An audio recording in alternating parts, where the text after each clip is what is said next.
Roblox Suitborn is a pretty new horror game on Roblox made by Super90. As the game description says, you've been hired for the night shift at an old KU department facility. The game was inspired by a cancelled analog horror series called The Man in a Suit by Unknowingly. I won't go over it in full detail, so in short, there's this guy who had the role of Godzilla in a movie studio. He liked the suit a bit too much and started wearing it all the time. One day the filming crew noticed something was off. They checked on him, and as it turned out, he melted into the suit. It became his new skin. And then he went crazy and began biting other actors and developed a god complex. I've seen someone call this game Godzilla FNAF Free Roam, which we'll get to that. Starting off, we have the lobby, and it's not that special if I'm being honest. Currently, when you spawn in, and I say currently because right now there are only 2 available nights out of 5. On your left you have the monster gallery. In front of you are the night 1 elevators, and on your right are night 2 elevators. Now, in both of the rooms with elevators, you have the shop, in which, aside of game passes and other stuff, you have roles to pick. None. The default role, which gives no benefits, as the name implies. Night Guard.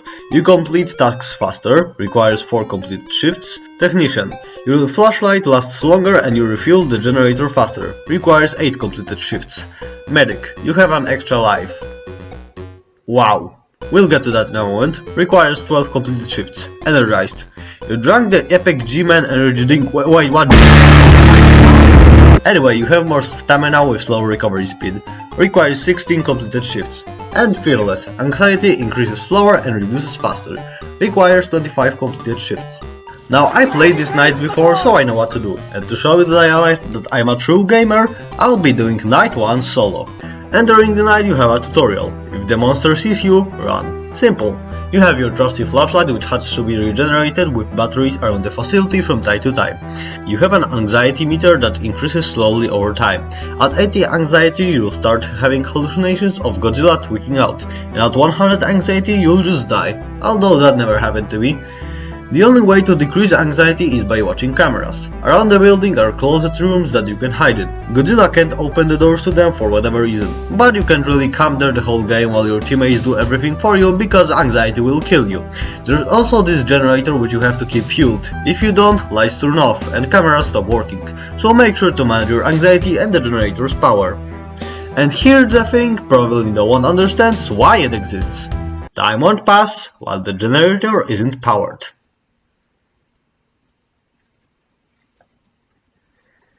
I don't know how to comment this, so I'll let my friend do it for me. Time only passes when the generator is on. What is the fucking generator powering the fucking universe? You also have 3 lives. You die 3 times, you lose. Simple. Last of all, you have to complete all tasks and survive to 6 AM, then run to the exit. Also, a fun fact. The tutorial is in the pause menu, so don't stay in it too long or the anxiety kills you. When you close the tutorial, you spawn in your FNAF 1 styled office, and the phone guy turns on and starts talking about your job, and as it turns out, you're working here because the owner wants to sell this place, but first he needs to make it look good or something. Then he brings out the man himself. Back in 55, they were filming here, big production, lots of press. The guy playing the monster, he collapsed during filming. The suit was too thick, 0 airflow, hot lights, long takes. They figured he passed out, but when they went to check on him, no one could find him. He was gone. Suit too. It vanished. No one ever saw him again. They never pulled the mask off. They never found a body. The studio buried it, moved on, and shut the place down. But rumors stuck. People say they still see someone in the halls. A tall figure, rubber skin, moving like it's stuck in a roll and never left. He tells you to use closets as well and how to avoid the monster and whatnot, basically almost everything that was shown in the tutorial. I honestly like how he doesn't play around and just tells you, yeah man, there's some shady shit going on here. In terms of gameplay, I can't say too much. When I mentioned the Godzilla FNAF Free Roam, then the guy was kind of right. I'm not sure if he meant FNAF overall, but to me it's basically like the Joy of Creation Reborn, but you have an office with doors to close. You have to survive until 6 AM and refuel a generator when needed, manage your anxiety and evade the monster. If you're playing with other players, then the entirety of the night is just running around, taking down posters, avoiding the monster and refueling the generator. Speaking of the monster, he's kind of easy to avoid, since he makes a lot of noise, especially when walking. and also likes Flicker when he's near. But those things can be said about some other monsters, which I will get to in a moment. Anyway, when he spots you, your screen starts shaking and flickering. It stops when you get out of his sight. That's pretty much it. Also, about that, when I said first time playing I failed because I couldn't find the last two posters, well, I just kept searching and nothing. And guess where they were? I'll give you 5 good seconds to guess.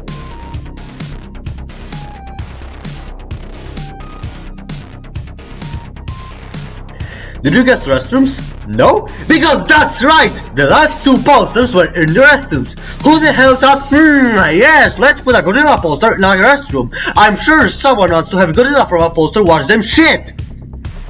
Finally, if you complete all the tasks and 6 AM hits, all lights go out. You can't even use your flashlight nor cameras. At least your anxiety meter is gone though. You simply have to run to the exit without being caught by the monster, because if you're caught, you die and lose instantly, no matter how many lives you have. If you get to the exit, congratulations, you win! You get this cutscene thing where the camera moves to show your paycheck. $30 for 1 night. Considering there are 5 nights, you'll get $150 in total. Close enough, I guess. Welcome back, Fazbear Entertainment. Even with all that said, night 1 is pretty easy if I'm being honest. Before we get on to night 2, there's something I want to point out.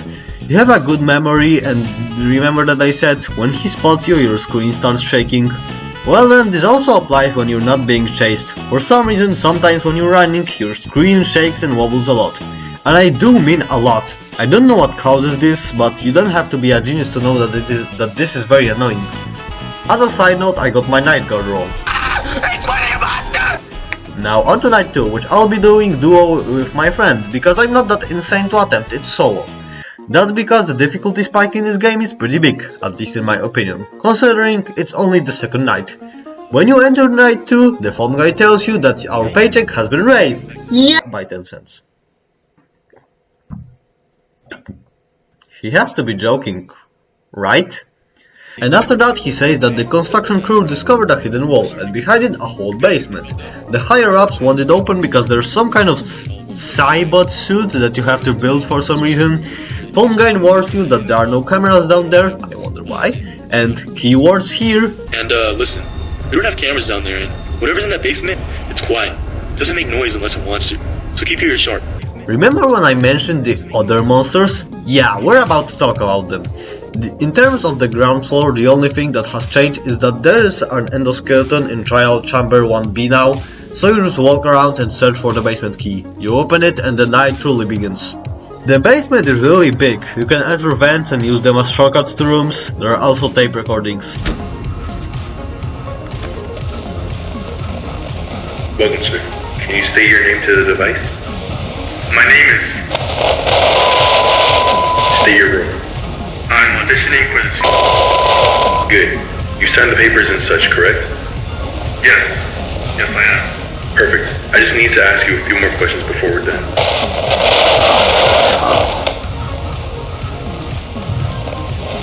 Thank you for your time, Mr. Now onto the objective. The game requires you to find 5 pieces of the suit in the basement. Head, torso, waist, left and right leg. If you pick up a piece, you have to go back up to trial chamber 1B and put it on the suit. If you die, you lose the piece. Sounds simple, right? Well then, we'll be talking about the basement monsters.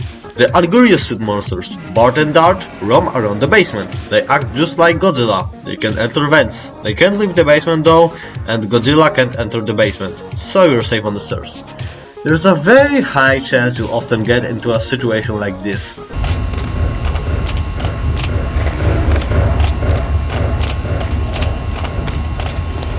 Look, I don't play with headphones usually. I play this game with max volume, and even then I can hear Godzilla's footsteps. I can hear them even if it's pretty far. But phone guy meant it when he said this. These guys make almost no noise at all. Not even lights flicker when they're nearby. Can you see the problem here? Not only there are 2 monsters in the basement, but they also are barely audible or not audible at all. If you run through the vents with no thought in mind, you may very easily die just by turning around the corner and walking into one of them, and you won't even get the chance to react.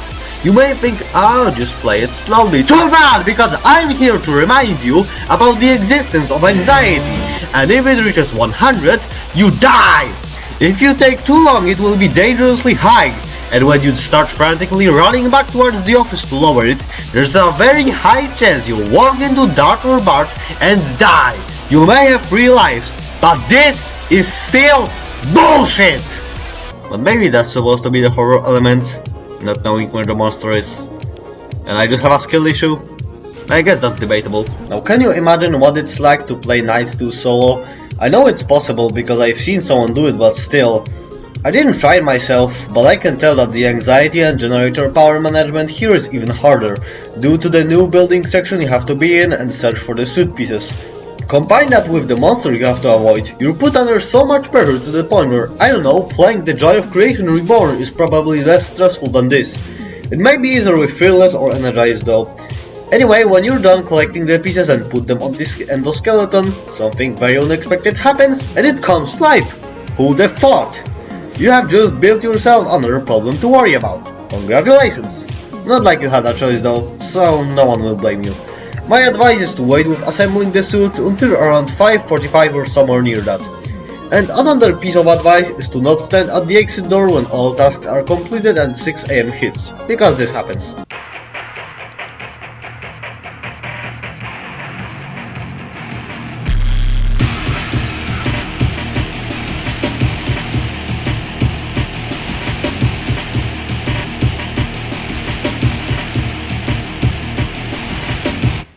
Yes, this little shithead from the basement just suddenly teleports and roams around the ground floor, alongside his stupid-ass brother, Godzilla and its Cybot. If you manage to escape though, you're welcome with the same cutscene. You got another paycheck, which... $30.10.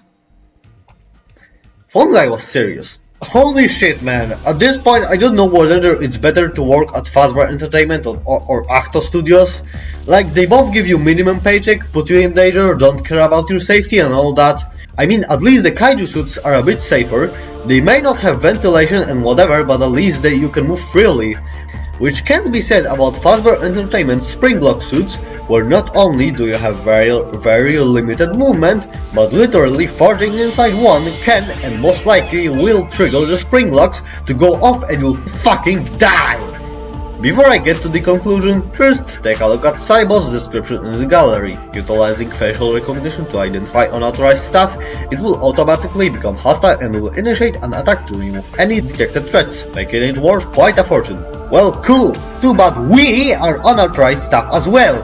This shows even further that Acto Studios doesn't give a shit about the safety of their employees. And second, I want to talk about my first Night 2 experience. While I literally had to refuel the generator, while I literally had